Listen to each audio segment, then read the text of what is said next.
there are those maybe smallest of things that one might take for granted that we have so much to be grateful for. Like if you're listening to this podcast and you can hear, my gosh, you have something to be grateful for.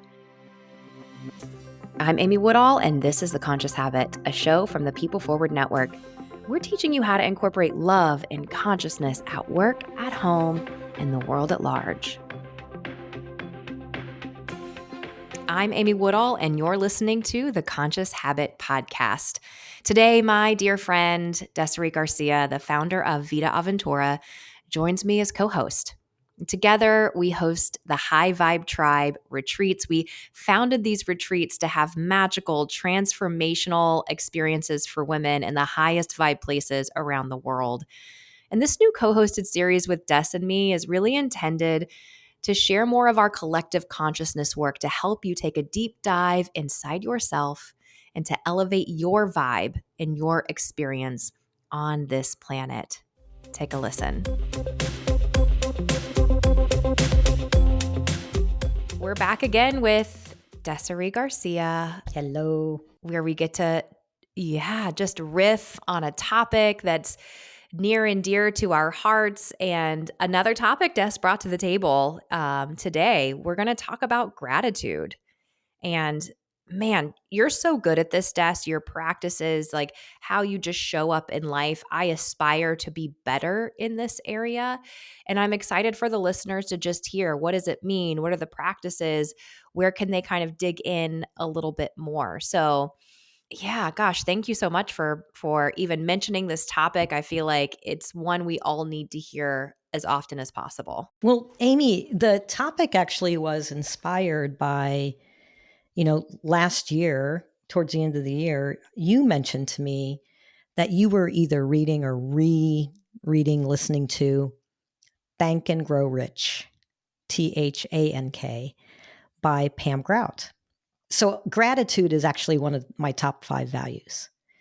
So even with that being a value of mine and something that I do truly love to practice, it's been a game changer.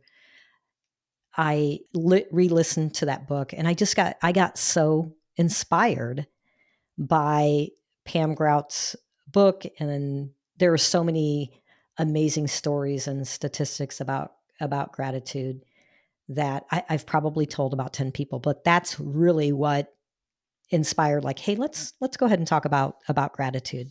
Because it can be a very simple practice that makes a big impact. And it can be easily overlooked. I have to tell you, that book, I came across it a couple of years ago, and I had listened to, I think, another Pam Grout book, and I just liked how she rolled. She talks kind of dirty. She's like spiritual with a sailor mouth. And I'm like, hello, sister. Yeah. Hello, it's me. Think and Grow Rich. I was almost kind of bypassed it because I'm like, yeah, we get it. The power of gratitude. Like, I totally know that. And I'm so glad I listened. And I shit you not, I have listened to that book at least 6 times because I need the reminders constantly. Like, I am hardwired to find what could be better. This could be better. That could be better. This could be optimized. It could have been. It's part of kind of my my style. Like, I'm a high D on DISC. For people who are familiar with DISC, I'm a high D. And the thing about high Ds is they are problem solvers. And so it's a little bit like I can find a problem in a way to make, like, let's simplify this. And so I have to be careful that I often will piss on my own parade, even though I, try to be as conscious as I can be and be super loving. And so those reminders, when I listen to that book, I'm not kidding y'all. I'm like, holy shit, I have legs. I am the luckiest human alive. Like, it just makes me so audaciously grateful for the absurd miracle of life. It's amazing. Literally, like, what's the tiniest thing that you can imagine being grateful for? It was very inspiring for me in that way too. So you do have a sacred practice in this, and I love that you said it's top 5 of your values. We need to do a values episode on developing your value system, because I think that's man, what a guidepost for people's lives to be able to have that and, making decisions and whatnot. But gratitude being one of your values, when and how did it get there? And what is your personal practice to live up to that? I proclaimed it a value, Amy, so I started Vida Aventura, my business, in 2006. In fact, we're rolling up on my anniversary. So I think this will be released either right before or right after my 18-year anniversary. 18 years. You birthed a child that's now a full-grown adult. So wild. Amazing. And what happened for me with gratitude is when I started my business, I was like, cloud nine, top of the mountain, inspired, excited. And I went through just a really tough patch where, and we may talk about this, but it was identity and role. I realized probably about 6 weeks after starting my business that my identity was really wrapped up in these roles that I played in corporate America, in like even in my relationships. My value was very externally motivated. And when those things were gone, like I distinctly remember thinking at one point, I can be wherever I want. No one's looking for me. I don't got to solve those problems. And then I was like, nobody cares where I am. I'm not needed. I don't have anything to solve because, I'm building my business. I didn't have a lot going on. And I think for about a month, I would get up, I'd let my dogs out, I'd curl up in a blanket and lay on the couch. And most days cry. And then finally, I don't know if I read something or somehow this message got it infiltrated. And I was like, I need to get grateful because there's like nothing, when you're feeling like shit, there's nothing I have to be grateful for. And I'll never forget walking my dogs. And I was like, I need to start a gratitude practice. And I walking and I'm like, I'm grateful for the green grass. And I didn't mean it, but I was like, I'm just going to make myself that tree and this and that. And about a week later, I'm walking and I literally felt happiness in my heart for things, simple things. And as things in my life started to shift, I continued that practice. And because it was such a big difference maker, I made gratitude one of my top five values. I love the just awareness of that energy. I think of us like listeners. I don't know if this resonates with you, but it's always really stuck into me that I think of us as just big antennas, like big ass antennas. And it's like, what am I tuning into? If I want to watch reruns of The Office, right? I know exactly what streaming and where I need to go and what channel to hit. And then boom, The Office shows up. Well, for me in life, if I want to tune into goodness, love, joy, happiness, what energy, what frequency do I need to tune into so that I can not only attract that, but I can see that, I can experience that. And I think what you're talking about is like our brains are little bitches. They really are. I mean, we give it all the power, but it's really just kind of this little like feeble bitch. And it can be beautiful or it can create chaos. And you were sort of like telling your mind, like, I'm going to tell you what to focus on, even if we're mad about it. But eventually I'm teaching you how to notice and realize. And the body begins to follow. And then suddenly it's like, wow, life has shifted, but it's because we made the conscious effort to change the channel. So good on you. And we are all better for it. I can tell you that. Thank goodness you got off the couch. Right. I got off the couch. Thank goodness. Yeah. That's great.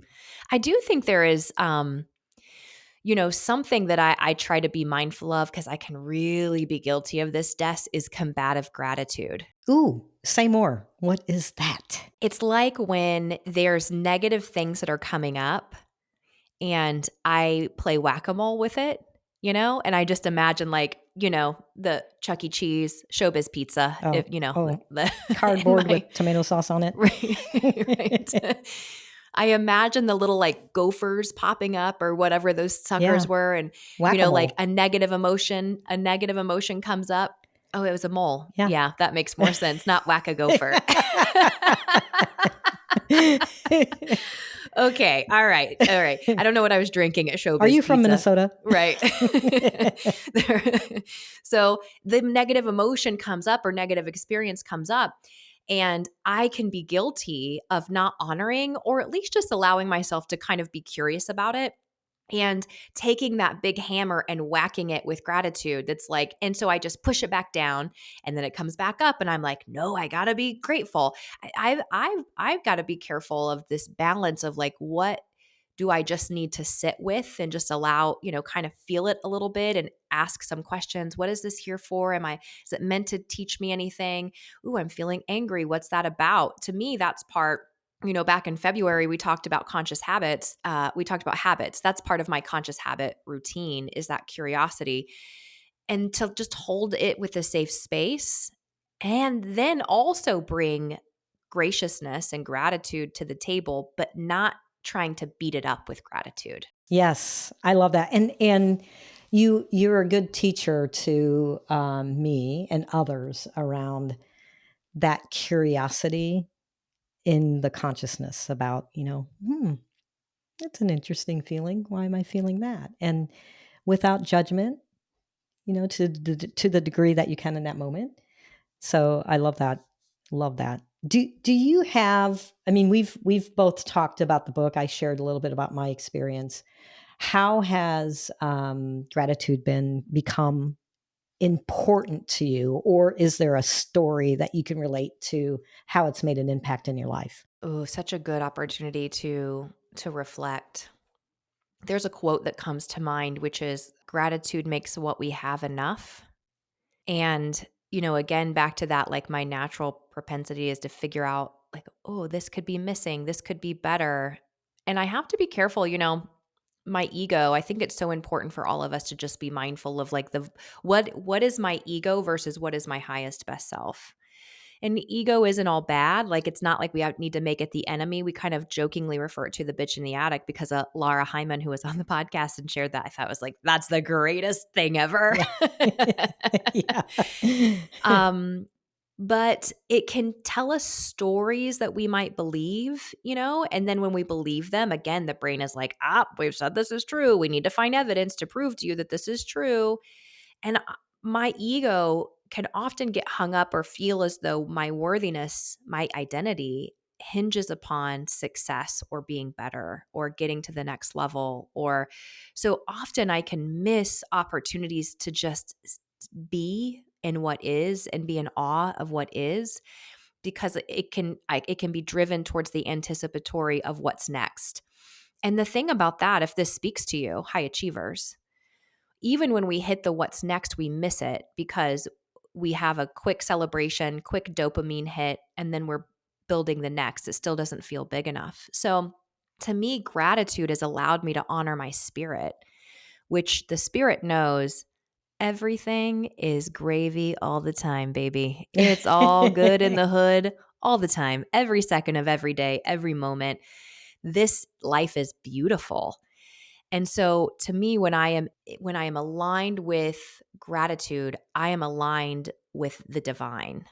And That's beautiful. yeah, when I'm out of alignment with that, I am a chaotic human being, which you have also had a chance to witness, as we know. Des and I were joking the other day. I was like, I'm like 80% love and life and 20% petty as hell. Yeah. And I was like, you're beating me. I'm probably 60, 40. I think you're so much better than, yes, Yeah. I aspire to be as zen as Des, but we're human too. Like, that's the thing is it's not about, I don't think the goal is to be grateful all the time. I think it's noticing, right? Or just using it as a tool, or like, what's your perspective on that, Des? Yeah, I'm going to reflect back. I was listening to a podcast recently, and There was a doctor on the podcast. It was a Mel Robbins podcast, and she was talking about happiness. And happiness is not a destination, but it is those moments of joy, right, that you can pick up along the way. And I feel gratitude is the same. Even though like it's a value, I don't walk around every day, every moment in a space of gratitude. And there are very pivotal moments where I will, take a breath or catch myself, and I just really savor and relish something that I'm just so appreciative of and grateful for. And so it's not something that is, I think, sustained, but it is just those moments that I love to be able to capture. It's so easy to sort of be like, wait for the big stuff, like waiting for the event to happen and or reflecting on social media, like just looking at people's lives and being like the opposite of gratitude.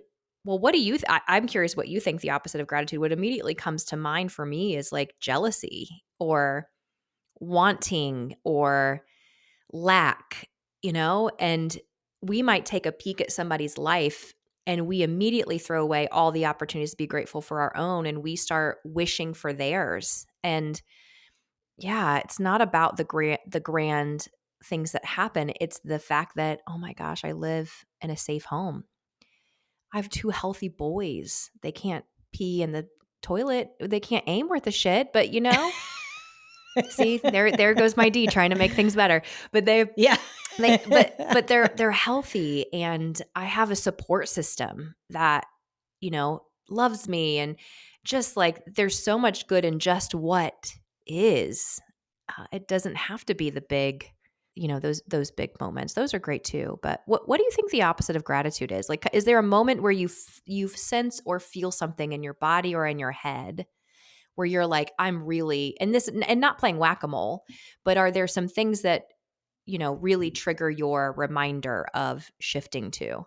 I love that you asked that question. I think for me, the opposite of would be scarcity, like in that a lack thereof, because I do think that there are those maybe smallest of things that one might take for granted that we have so much to be grateful for. Like if you're listening to this podcast and you can hear, my gosh, you have something to be grateful for.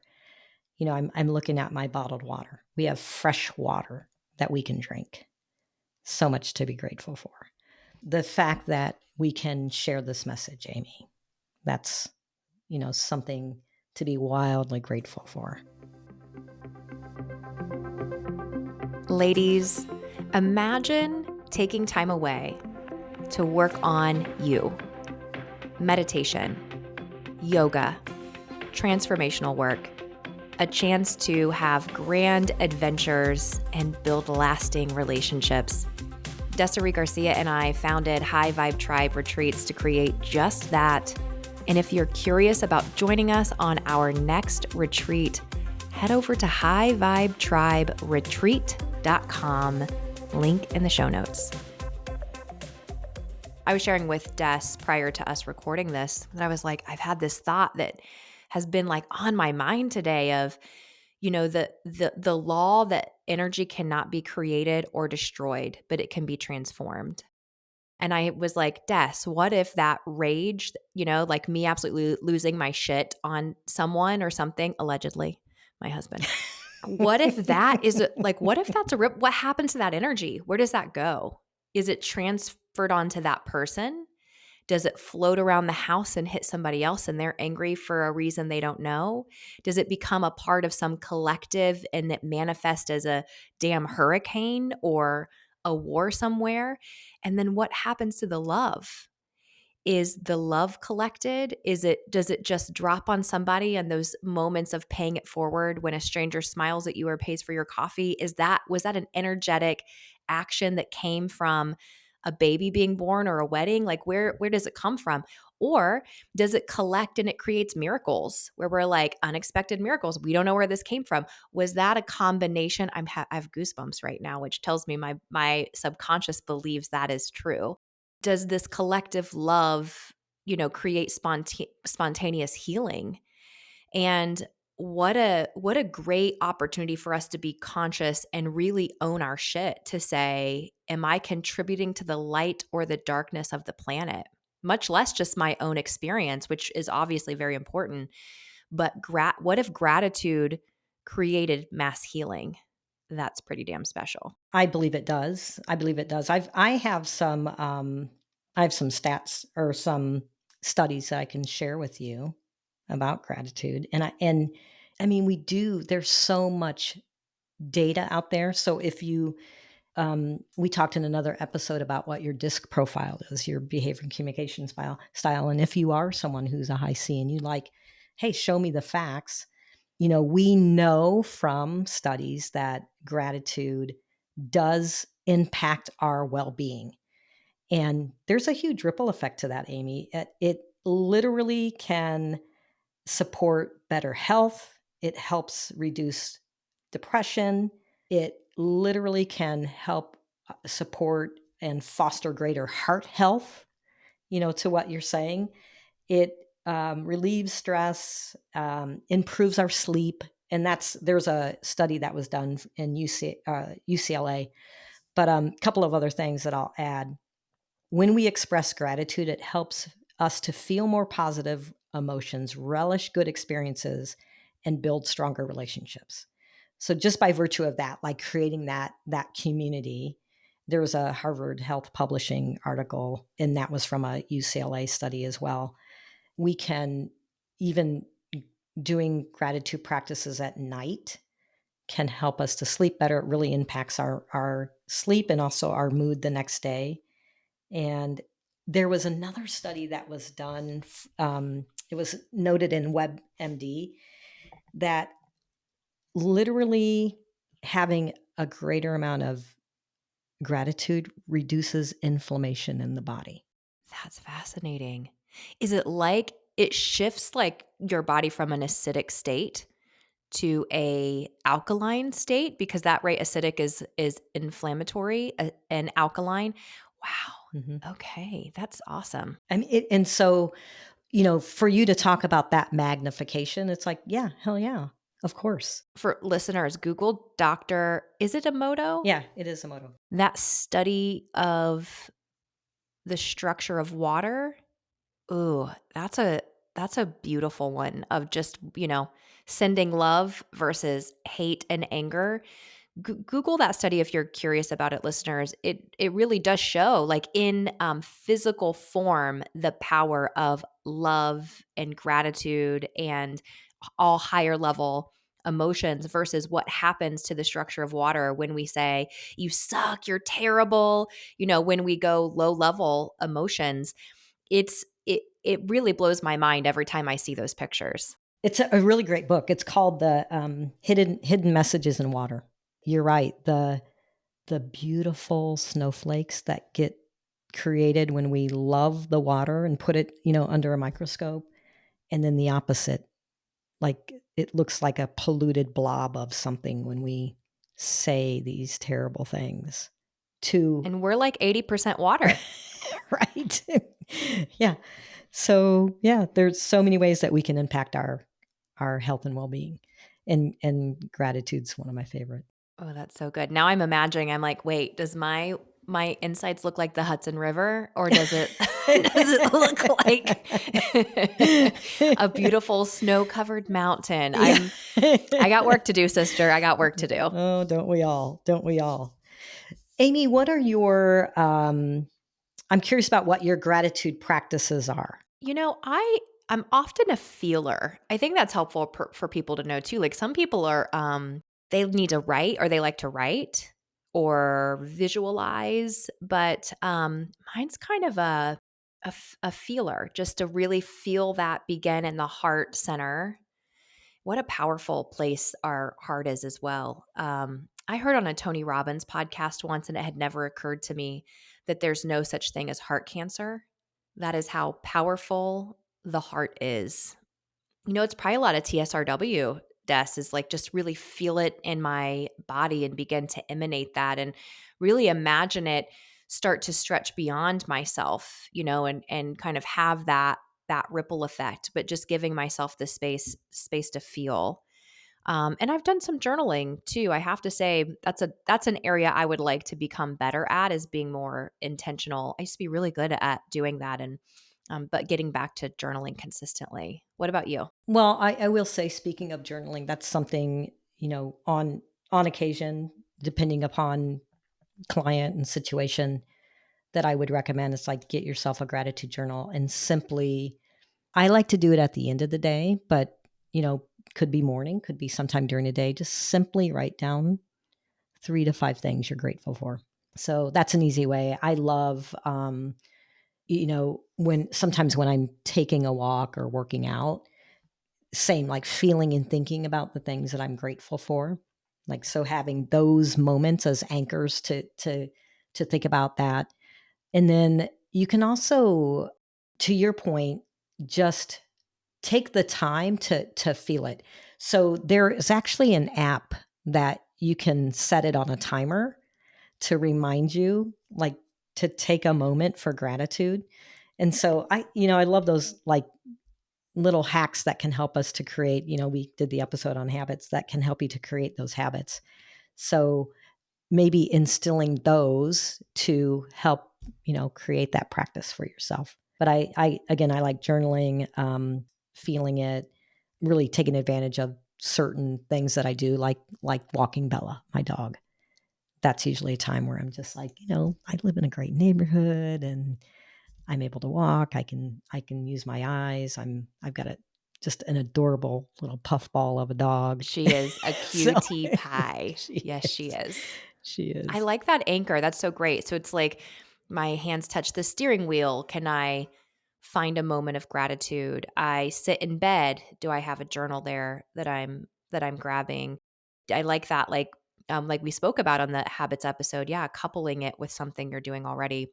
That's really wise, because I think often it can be a tool that we leverage when we're in a mode of desperation. And again, to be careful not to do whack-a-mole, but it can kind of be a reset or a shift of perspective, because it's very easy to look at the few who have more and forget about the many who have less, whether that is physical, whether that is just financial. Our life is so much better than we often give it credit for, because we are in comparison mode. And again, like, I am not innocent of that at all. I certainly can slip into those modes. So I love that you mentioned those different spaces as well. Yeah, you reminded me. Typically, most mornings, as soon as I put my feet on the ground, I will say, "Thank you, thank you, thank you." So, and that's something I got from Dr. Wayne Dyer. I love that. When Des and I, as you may know, do host High Vibe Tribe retreats. It's a women's transformational retreat. We will be doing our fourth one in San Miguel de Allende in Mexico, central Mexico. The most beautiful, magical. Oh my God, this place is unreal. You might be like, Central Mexico. We go to Cancun or Tulum or Cabo. I'm telling you, do not sleep on this city. It is It magical. is. It blew us away. Just a beautiful sensory experience, wonderful people, the little town square. It's like a European city plopped in central Mexico, and the hotel that's hosting us, Live Aqua or Live Aqua, just beautiful. And I mean, talk about, if you're a pool person, extraordinary pool, hammocks over the pool. I mean, the food was Amazing. Just top notch. Like, it could be the best one yet. Every one we feel like, is this the one that's the best? And then there's the next one. yeah, But yeah. the staff there, so a couple of things on that. The staff, everyone we passed put their hand over their heart and we're showing gratitude and love, just like, oh, we're so grateful for you. You're here. We're so grateful to serve you. That they didn't have to say a word. And just that pure gesture, like, we knew and felt so loved and cared for and appreciated. And it was beautiful. And when we were in Sedona, a great song, I have made it my alarm in the morning, is by, is it, I always say his name wrong, Des. Is it Saint Finnegan? St. Finnegan. Yes. It's a song called I Am Grateful. And I mean, we listened to it when we were in the vortex, hiking in Sedona. We played it several times. It's a beautiful song. And so I get to wake up and it starts off, I am grateful. So I'm like, oh yeah, yes, I'm grateful. Thank you for the reminder this morning when I get up.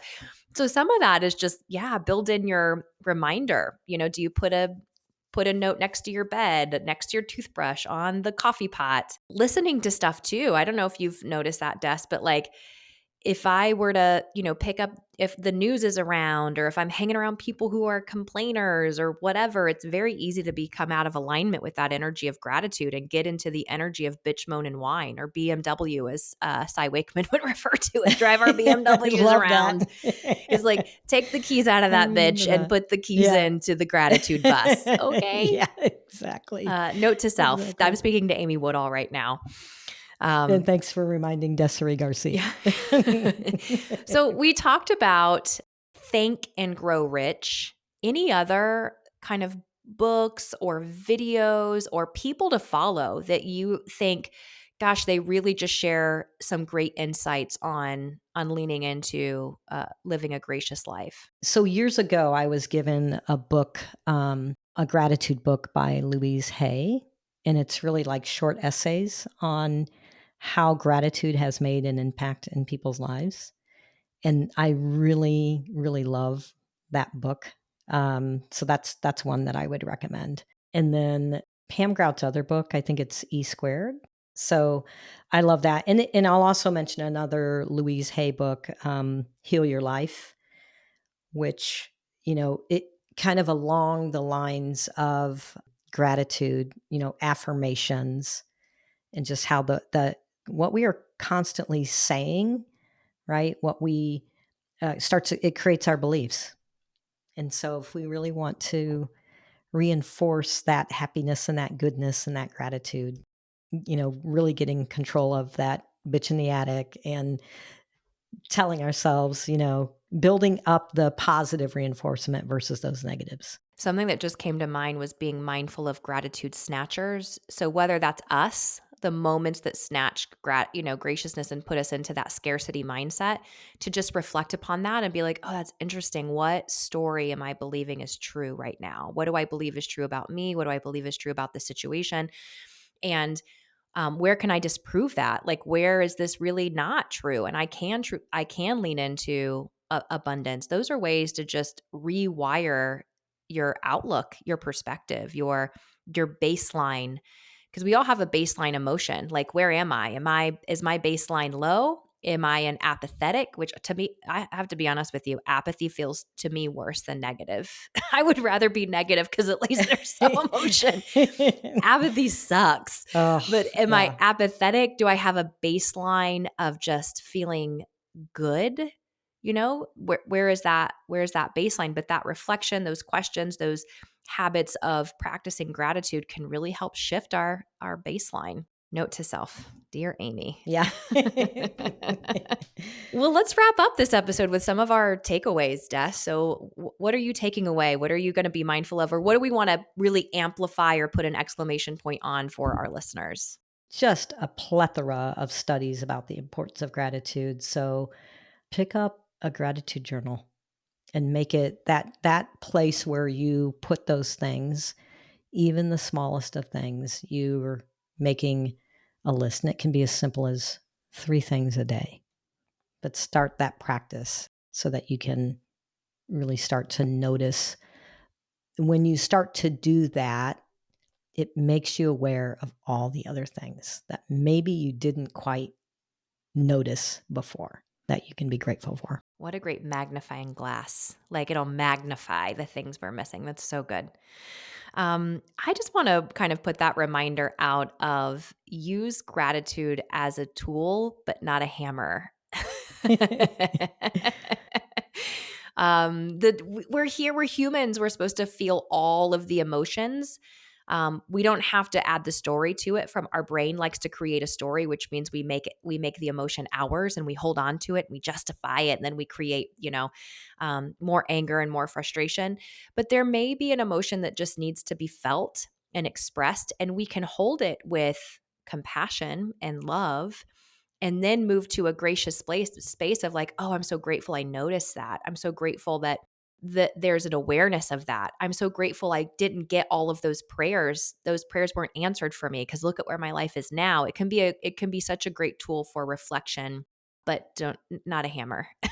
Exactly. Anything else? What's your last one? Your last takeaway, Des? I like to keep things simple. So, make it simple for yourself. Maybe it is just you wake up in the morning, you have the grateful song or something else, or, set an anchor for yourself. I'm just going to thank my pillow when I wake up. So start somewhere. All right, Conscious Habit listeners, none of this stuff works if you don't do something with it. We hope that we brought you some graciousness and love into this episode and that you go take it out into the world. Thanks for listening to the Conscious Habit podcast. If you dug this episode, we'd love it if you would subscribe, rate, and review this podcast. And if you're into this consciousness thing, if you like this conversation and you want to meet more like-minded people, head on over to Facebook and join the Conscious Habit community. Until next time, do the world a favor and go love yourself.